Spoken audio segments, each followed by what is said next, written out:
Hello दोस्तों, अगर आज वो लड़की जिसके बारे में तुम सोच सोच कर अपनी रातें बर्बाद कर रहे हो, अगर वो आज किसी और के साथ हो तो क्या तुम्हारी जिंदगी वहीं खत्म हो जाती है? अगर जवाब हाँ है तो समस्या वो लड़की नहीं, समस्या तुम हो। क्योंकि कोई भी इंसान इतनी ताकत नहीं रखता कि तुम्हारी पूरी जिंदगी छीन ले जब तक तुमने खुद उसे वो ताकत न दी हो। अब ये मत कहना कि मैं तो प्यार करता था। नहीं, प्यार किसी को तुमसे बड़ा नहीं बना देता।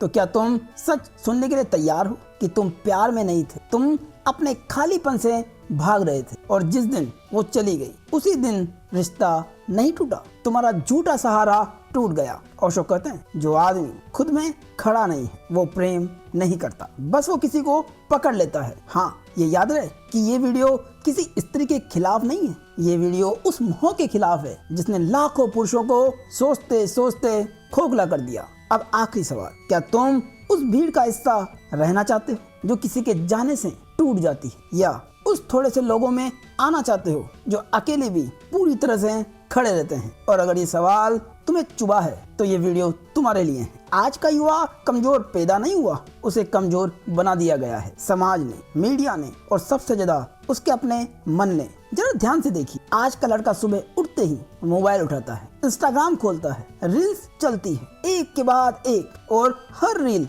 एक ही बात कहती है, उसके बिना जिंदगी अधूरी है। और ट्रू लव का मतलब ही ये समझ लेना कि बस बार बार उसके बारे में सोचना, उसे छोड़ न पाना, और अगर वो चली गई तो सब खत्म हो जाएगा। धीरे धीरे ये बात उसके दिमाग में नहीं, उसकी नसों में उतर जाती है। रोमांटिक मूवीज में भी यही दिखाया जाता है, जिसमें हीरो कैरियर छोड़ देता है, घर वालों से लड़ जाता है, अपने आत्मसम्मान को पूरी तरह से गिरा लेता है, और उसे नाम दिया जाता है ट्रू लव का। ओशो कहते हैं कि समाज जिस पागलपन को रोमांस कहता है वही पागलपन बाद में पीड़ा बन जाता है। अब जरा एक आम लड़की की स्थिति देखिए, वो पढ़ रहा है, मेहनत कर रहा है, भविष्य के सपने देख रहा है, लेकिन तभी एक मैसेज, एक अटेंशन, एक अटैचमेंट, और उसका पूरा फोकस खुद से हटकर किसी और पर चला जाता है। वो सोचता है अगर वो खुश है तो मैं ठीक हूँ, और यहीं से मोह शुरू होता है। जब आपकी मूड, एनर्जी और सेल्फ वर्थ किसी दूसरे इंसान के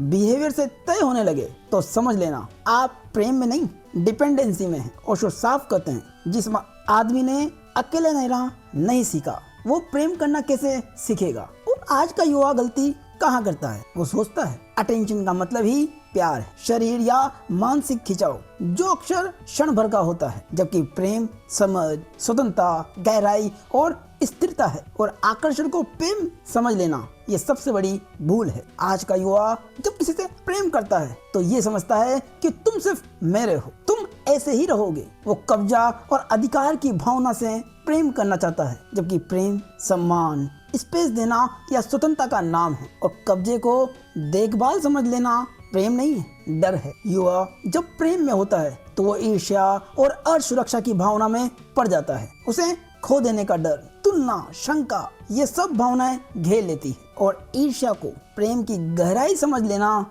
ये असुरक्षा है, प्रेम नहीं। जबकि सच्चाई ये है अट्रैक्शन शरीर का खेल है, और अधिकार और डर की भावना या खो देने का डर ये असुरक्षा और अविश्वास है, और इसे प्यार का नाम दे दिया जाता है। ओशो कहते हैं जबकि प्रेम में डर नहीं होता, और जहाँ डर है वहाँ प्रेम हो ही नहीं सकता। आज का युवा इसलिए नहीं टूटता कि लड़की चली गई, वो इसलिए टूटता है क्योंकि उसने खुद को किसी और के हाथ में सौंप दिया था। उसने अपनी खुशी, अपना उद्देश्य, अपना मूल्य सब किसी और की उपस्थिति से जोड़ दिया था। और जब वो चली जाती है तो रिश्ता नहीं टूटता, टूटता है पहचान। ओशो की सबसे तीखी बात यहीं पर आती है कि जो आदमी खुद का नहीं है वो किसी का भी नहीं हो सकता। इसीलिए ये समझ जाइए कि आज का संकट लड़कियों की वजह से नहीं है, संकट है आत्मबोध की कमी से, अकेलेपन के डर से, भीतर की रिक्तता से। और उसी रिक्तता को भरने के लिए लड़का किसी इंसान को ड्रग बना लेता है और वो उसका आदी हो जाता है, और यही ड्रग धीरे धीरे जहर बन जाती है। और याद रहे, जो तुम्हें खुद से दूर ले जाए वो प्रेम नहीं हो सकता, चाहे उसका नाम कुछ भी रख लो। अब जरा सोचिए, एक लड़का है, मेहनती है, सपने देखता है, एग्जाम की तैयारी कर रहा है, सिलेक्शन बस कुछ ही महीने दूर है, कैरियर एक मोड़ पर खड़ा है, और तभी एक रिश्ता आ जाता है लड़की के रूप में। हाँ, शुरुआत में सब अच्छा लगता है कि तुम बहुत मेहनती हो, मुझे तुम पर गर्व है, हम साथ में आगे बढ़ेंगे।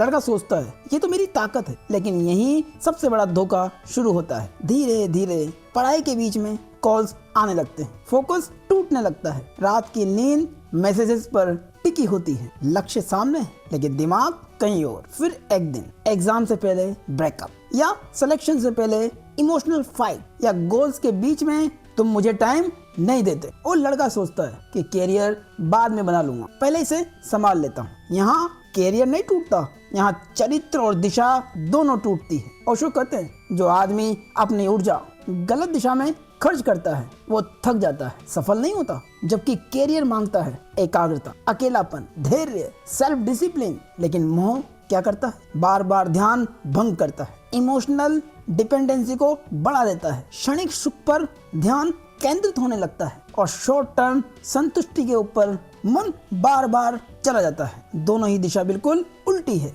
आज का युवा ये समझ ही नहीं पाता कि कैरियर समय मांगता है, मोह पूरा समय खींच लेता है, और जब कैरियर बिगड़ता है तो वही रिश्ता जिसे ताकत समझा गया था वही पहला ताना मारता है, तुम कुछ कर ही नहीं पा रहे, तुम कॉन्फिडेंट नहीं हो, मेरे पेरेंट्स नहीं मानेंगे। अब दर्द दो गुना हो जाता है। लड़का सोचता है मैंने सब उसके लिए किया, फिर भी मैं ही गलत निकला। ओशो यहाँ एक बहुत ही तीखी बात कहते हैं कि जो आदमी खुद को खो देता है वो किसी के लिए भी बोझ बन जाता है, चाहे उसने कितना भी प्रेम क्यों ना किया हो। और कैरियर गिरने का सबसे खतरनाक परिणाम होता है सेल्फ रेस्पेक्ट का टूटना। जब आदमी खुद को ही कमजोर समझने लगता है तो वो निर्णय नहीं ले पाता, रिस्क नहीं उठा पाता, जिंदगी से डरने लगता है, और यही डर आगे जाकर डिप्रेशन की जमीन तैयार करता है। और याद रहे यहाँ दोष लड़की का नहीं है, दोष उस लड़के का है जिसने अपने भविष्य की चाबी किसी और के हाथ में दे दी। ओशो कहते हैं जिसने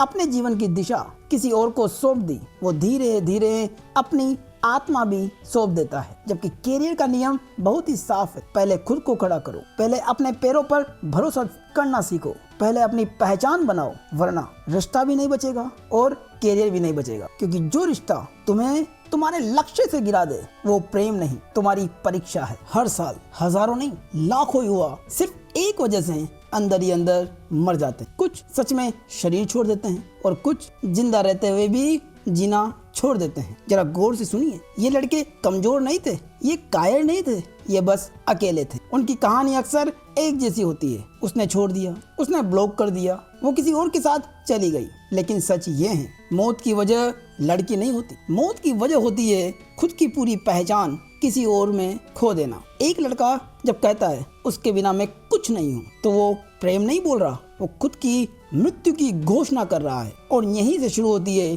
डिप्रेशन की काली दुनिया। डिप्रेशन ये नहीं है कि कोई आपको छोड़ गया, डिप्रेशन ये है कि आपने अपने अंदर कुछ भी ऐसा नहीं छोड़ा जिसके लिए आप जिंदा रहना चाहें। ओशो बहुत ही साफ शब्दों में कहते हैं जब जीवन का अर्थ किसी और से आता है तो उस अर्थ के जाने पर जीवन भी अर्थहीन हो जाता है। आज का युवा अपनी पूरी इमोशनल दुनिया एक इंसान के इर्द गिर्द बना लेता है। वो सुबह की खुशी, वही रात की सुकून, वही भविष्य, वही पहचान। और जब वो एक इंसान हट जाता है तो पूरा ब्रह्मांड ढह जाता है। सबसे खतरनाक पल वो होता है जब लड़का खुद से कहता है अब तो कुछ बचा ही नहीं। यहीं से इमोशनल गिरावट शुरू होती है। ओशो कहते हैं आत्महत्या दरअसल शरीर की नहीं चेतना की हत्या है। और हाँ, आत्महत्या का मतलब सिर्फ मर जाना ही नहीं होता। आत्महत्या का मतलब होता है खुद से रिश्ता तोड़ देना, खुद को व्यर्थ मान लेना, अपने ही अस्तित्व को नकार देना। और समाज यहाँ सबसे बड़ा अपराध करता है। वो कहता है स्ट्रॉन्ग बनो, मूव ऑन कर लो, इतनी सी बात पर क्यों रो रहे हो। लेकिन कोई ये नहीं पूछता तुम खुद को कब खो बैठे थे। ओशो कहते हैं जो आदमी रो नहीं सकता वही सबसे ज्यादा टूट चुका होता है। और यही एक गहरी बात सामने आती है। ये डराने के लिए नहीं है, ये बचाने के लिए है। अगर कोई ये सुन रहा है और खुद को इन पंक्तियों में पा रहा है तो याद रखिए आप कमजोर नहीं हैं, आप असफल नहीं हैं, आप टूटे नहीं हैं, आप बस गलत जगह पर पूरा भरोसा रख बैठे थे। ब्रेकअप के बाद मरने का मन इसलिए नहीं करता कि प्रेम चला गया, मरने का मन इसलिए करता है क्योंकि आपने खुद को जीना कभी सीखा ही नहीं। ओशो का समाधान बहुत ही सीधा है, पहले खुद से प्रेम सीखो, फिर किसी और से प्रेम अपने आप शुद्ध हो जाएगा। खुद से प्रेम करने का मतलब है अपने दर्द को स्वीकार करना, अपने साथ अकेले बैठ सकना, खुद के साथ रह पाना, किसी के बिना भी अपने जीवन का अर्थ महसूस करना। अगर आज कोई लड़का इस हिस्से को सुन रहा है और बहुत ही भारी महसूस कर रहा है तो एक बात याद रखना, ये अस्थायी है, ये समय गुजर जाएगा। तुम्हारा जीवन किसी एक इंसान से कहीं ज्यादा बड़ा है और जो आदमी खुद को पा लेता है वो किसी के जाने से मरता नहीं, वो बस सीखता है। सबसे पहले एक बहुत ही ईमानदार सवाल खुद से कीजिए कि जिस चीज को तुम प्यार करते हो क्या तुमने कभी उसकी जांच की है या बस वही मान लिया जो फिल्में, गाने और समाज ने सिखा दिया। ओशो कहते हैं दुनिया में ज्यादातर लोग प्रेम नहीं करते, वो सिर्फ मोह करते हैं और उसे प्रेम का नाम दे देते हैं। यहीं से सारी गलतफहमी शुरू होती है, क्योंकि मोह पैदा होता है भीतर के खालीपन से, अकेलेपन के डर से, खुद को अधूरा मानने से। मोह कहता है मुझे तुम्हारी जरूरत है क्योंकि मैं अकेला नहीं रह सकता। इसीलिए मोह में पकड़ होती, डर होता है, खो देने की घबराहट होती है, कंट्रोल करने की इच्छा होती है। मोह में आप सामने वाले से कुछ चाहते हैं और मोह की पहचान बहुत ही आसानी से की जा सकती है। अगर सामने वाले के मन में ये सवाल बार बार आते हैं कि वो मुझे छोड़ तो नहीं देगा, वो ऑनलाइन है, रिप्लाई क्यों नहीं कर रहा, अगर वो किसी और से बात कर रहा हो तो समझ लीजिए आप प्रेम में नहीं भय में हैं। जबकि प्रेम की शुरुआत किसी और से नहीं होती, प्रेम की शुरुआत खुद से होती है। प्रेम कहता है मैं पूर्ण हूँ तुम्हारे साथ और सुंदर हो जाता हूँ। प्रेम में कोई पकड़ नहीं होती, कोई डर नहीं होता, कोई मजबूरी नहीं होती, कोई सौदा नहीं होता। प्रेम में सामने वाले को बांधते नहीं हैं, उसे खुला छोड़ देते हैं। ओशो कहते हैं जहाँ स्वतंत्रता है वहीं प्रेम है और जहाँ बंधन है वहाँ सिर्फ मोह है। याद रहे मोह डर से पैदा होता है और प्रेम पूर्णता से पैदा होता है। मोह पकड़ना चाहता है जबकि प्रेम स्वतंत्र छोड़ देता है। मोह मांग करता है जबकि प्रेम बांटता है। मोह इनसिक्योरिटी लाता है जबकि प्रेम शांति लाता है। मोह डिपेंडेंसी बनाता है जबकि प्रेम स्वतंत्रता देता है और यही फर्क पूरी जिंदगी बदल देता है। मोह में आदमी ये नहीं कहता मैं तुमसे प्रेम करता हूँ, असल में वो कह रहा होता है मैं खुद से भाग रहा हूँ इसीलिए तुम्हें पकड़े हुए हूँ। इसीलिए मोह में जितना पास आते हो उतना ही दम घुटता है और प्रेम में जितनी स्वतंत्रता होती है उतनी ही गहराई आती है। तो फिर क्यों युवा मोह को प्रेम समझ बैठता है? क्योंकि उसने अकेले रहना नहीं सीखा, उसने खुद के साथ बैठना नहीं सीखा, उसने खुद को पूरा मानना नहीं सीखा। और अधूरा आदमी जब किसी से जुड़ता है तो वो जुड़ता नहीं, चिपक जाता है। और मोह की सबसे खतरनाक चाल ये होती है कि मोह धीरे धीरे कहता है अगर वो चला गया तो मैं खत्म हो जाऊंगा। और यही लाइन आदमी को डिप्रेशन तक ले जाती है। जबकि प्रेम की सबसे बड़ी पहचान है, प्रेम कहता है अगर तुम जाओगे तो दुख होगा लेकिन मैं मिटूंगा नहीं। मोह कहता है तुम मेरे बिना अधूरे हो, प्रेम कहता है तुम जैसे हो वैसे ही पूरे हो। इतिहास के पन्नों में भी प्रेम और मोह के उदाहरण भरे पड़े हैं। महाभारत को लोग अक्सर धर्म और अधर्म की लड़ाई कहते हैं, लेकिन ओशो की दृष्टि में ये मोह और होश की लड़ाई है। महाभारत को देखिए, युद्ध एक दिन में नहीं हुआ, विनाश एक क्षण में नहीं आया। विनाश शुरू हुआ मोह से। धृतराष्ट्र का मोह, मेरा बेटा राजा बने, उस मोह ने उसे अंधा नहीं बनाया, वो पहले से अंधा था। मोह ने बस उस अंधेपन को दिशा दे दी। दुर्योधन का मोह देखिए, मुझे सब कुछ चाहिए, राज्य, सम्मान, श्रेष्ठता, लेकिन भीतर शांति नहीं थी। और सबसे खतरनाक मोह, स्त्री को वस्तु बना देना। द्रौपदी का अपमान ये किसी एक स्त्री का अपमान नहीं था, ये चेतना का पतन था। जब स्त्री सम्मान की जगह अहंकार की लड़ाई बन जाए तो युद्ध अनिवार्य हो जाता है। ओशो कहते हैं जहाँ स्त्री भोग की वस्तु बनती है वहाँ पुरुष पशु बन जाता है। महाभारत का युद्ध असल में मोह का परिणाम था। मोह सत्ता का, मोह अधिकार का, मोह अपमान का, मोह प्रतिशोध का, और अंत में कोई विजेता नहीं बचा, सिर्फ राख बची। याद रहे मोह कभी किसी को जीतने नहीं देता, वो सिर्फ सब कुछ जला देता है। और जब मोह ज्ञान को भी जला देता है तो चाहे कोई कितना भी शक्तिशाली हो, कितना भी ज्ञानी हो, उसका पतन अनिवार्य हो जाता है। जैसा रावण के साथ हो। रावण विद्वान था, महापंडित था, वेदों का ज्ञाता था, शिव भक्त था, उसमें कोई कमी नहीं थी, उसमें होश की कमी थी, उसमें चेतना की कमी थी। और उसकी सबसे बड़ी भूल सीता हरण हुआ। रावण ने सीता को प्रेम में नहीं, उसने सीता को अहंकार की पुष्टि बना लिया कि मैं सब कुछ जीत सकता हूँ, यहाँ तक कि राम की पत्नी को भी। ये मोह स्त्री का नहीं था, ये मोह अपने अहंकार का था। याद रहे, रावण का पतन उसके ज्ञान से नहीं हुआ, उसके मोह से हुआ। रावण जानता था परिणाम क्या होगा, युद्ध होगा, विनाश होगा, फिर भी वो रुका नहीं। क्यों? क्योंकि मोह आदमी को सोचने नहीं देता। और आज का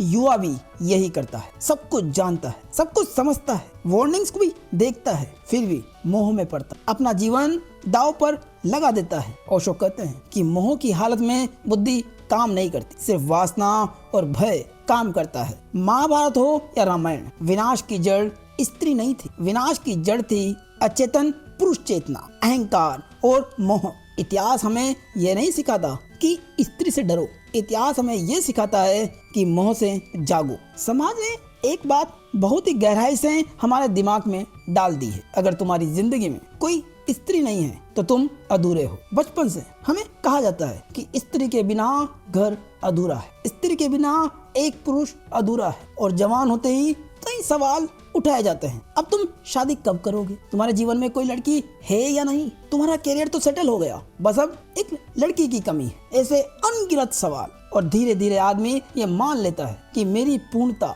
किसी और से आएगी, यानी किसी एक लड़की के जीवन में आने के बाद ही मेरा जीवन पूर्ण होगा। और यहीं से सबसे खतरनाक भ्रम शुरू होता है। ओशो कहते हैं जो आदमी खुद को अधूरा मानता है वो किसी को भी पूरा नहीं कर सकता। यहाँ तक कि बचपन से हमें फिल्मों में ये दिखाया गया कि हीरो तब तक लूजर है जब तक उसे लड़की नहीं मिली। यहाँ तक कि सक्सेस का क्लाइमेक्स भी एक अच्छा रिलेशनशिप या किसी लड़की के धोखे से जोड़ दिया जाता है। और किसी सिंगल आदमी को तो अकेला, सैड या अपूर्ण ही माना जाता है, लेकिन किसी ने ये नहीं दिखाया कि अकेला रहकर भी आदमी ग्रोथ कर सकता है, कोई आदमी अपनी दिशा बना सकता है, या कोई अकेला शांत व्यक्ति कभी नहीं बताया जाता, क्योंकि अकेला आदमी मार्केटेबल नहीं होता, उसे कोई देखना नहीं चाहता। शादी और समाज का दबाव ऐसा होता है जैसे लड़की बिना जीवन अधूरा है। पग पग पर समाज पूछता है कब सेटल हो रहे हो, लेकिन ये नहीं पूछता क्या तुम खुद में सेटल हो।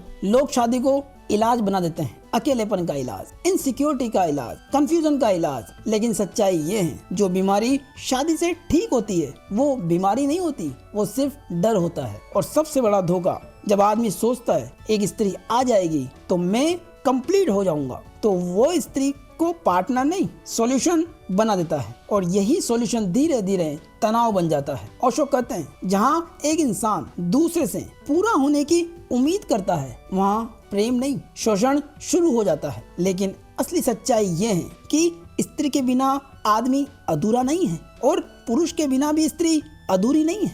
अधूरा बस वो है जो खुद के साथ अकेला नहीं रह सकता, जो इंसान अकेले रहने से डरता है, या वो चेतना जो बाहर सहारा खोज। याद रहे, जो आदमी अकेले खिलना सीख लेता है वो संबंध में जहर नहीं लाता। इसीलिए ओशो कहते हैं पहले अकेले रहना सीखिए, फिर साथ होना उत्सव बन जाएगा। जब आदमी खुद में पूरा होता है तब रिश्ता जरूरी नहीं रहता, मजबूरी नहीं रहता, और नहीं तब कोई स्त्री देवी बनती है और नहीं समाधान बनती है, तब वो सिर्फ एक स्वतंत्र इंसान होती है। याद रहे, स्त्री के बिना तुम अधूरे नहीं हो, लेकिन खुद के बिना तुम कभी पूरे नहीं हो सकते। और सबसे पहला सत्य यही है कि स्त्री तुम्हारी दुश्मन नहीं है, और सबसे पहले ये स्पष्ट कर लें। और नहीं स्त्री तुम्हारी समस्या है, समस्या है तुम्हारा अचेतन प्रेम, समस्या है तुम्हारा डर से जुड़ाव। ओशो कहते हैं प्रेम बंधन नहीं है, बंधन प्रेम की बीमारी है। और नहीं ओशो ये कह रहे हैं कि स्त्री से भागो,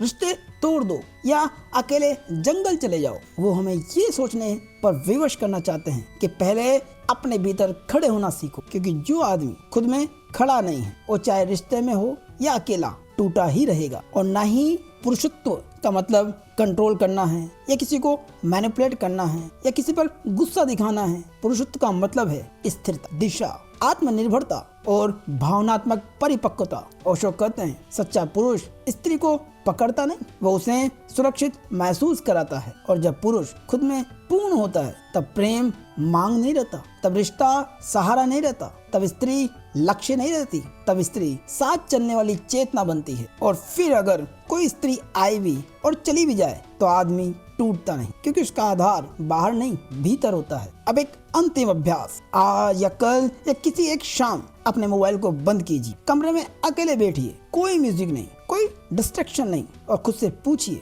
अगर कोई भी मुझे पूरा करने नहीं आया तो क्या मैं खुद के साथ रह सकता हूँ? अगर जवाब नहीं है तो वहीं तुम्हारा काम शुरू होता है। और ये संदेश उनके लिए नहीं है जो भीड़ में सुरक्षित महसूस करते हैं, ये संदेश उनके लिए है जो टूट चुके हैं, जो भ्रमित हैं, जो मोह में हार चुके हैं और जो फिर से खड़ा होना चाहते हैं। आज कोई व्रत मत लो, कोई संकल्प मत लो, बस एक बात याद रखो, मैं अपनी पूर्णता किसी और के हाथ में अब नहीं दूं। जब तुम खुद में पूर्ण हो, जब प्रेम डर नहीं बनता, जब प्रेम नशा नहीं बनता, जब प्रेम जेल नहीं बनता, तब प्रेम उत्सव बनता है। जो प्रेम में गिरता है वो टूटता है, जो प्रेम में उठता है वही खिलता है। अब एक आखिरी सवाल, तो तुम क्या करोगे? क्या इस वीडियो को देखकर तुम फिर उसी मोह में लौट जाओगे जिसने तुम्हें तोड़ा था, या आज पहली बार खुद के साथ खड़े हो जाओगे? याद रखना, कोई स्त्री तुम्हें पूरा नहीं करती, कोई रिश्ता तुम्हें बचा नहीं सकता, लेकिन अगर तुम आज खुद को पा लेते हो तो कोई भी प्रेम तुम्हें खो नहीं सकता, क्योंकि जो आदमी खुद का हो जाता है वो कभी किसी का गुलाम नहीं बनता। इसीलिए मोह छोड़ो, स्त्री नहीं, क्योंकि जागा हुआ पुरुष प्रेम में डूबता नहीं, वो प्रेम बन जाता है। और दोस्तों, ये वीडियो पसंद आया हो तो लाइक करें, कमेंट करें, चैनल को सब्सक्राइब करें और हाई बटन पर क्लिक करें। धन्यवाद।